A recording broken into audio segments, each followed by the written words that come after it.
শ্বশুর বাড়িতে যাব না।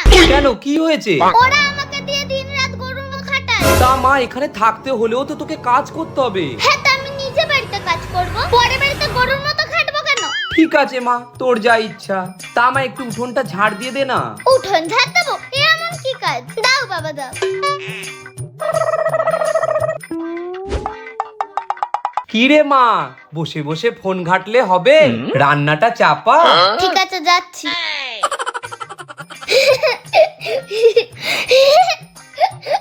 কি রে মা, তুই আবার ফোন নিয়ে বসে গেলি? কেন বাবা, রান্না তো হয়ে গেছে।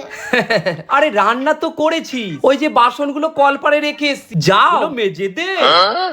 ধুর ব্যাঙের মাথা। আচ্ছা বাবা, যাচ্ছি। বাবা, এই নাও তোমার কালো কড়াই। এর থেকে আমার শ্বশুরবাড়ি ঢের ভালো ছিল, অন্তত আমাকে এরকম কালি কড়াই মাজতে দিত না।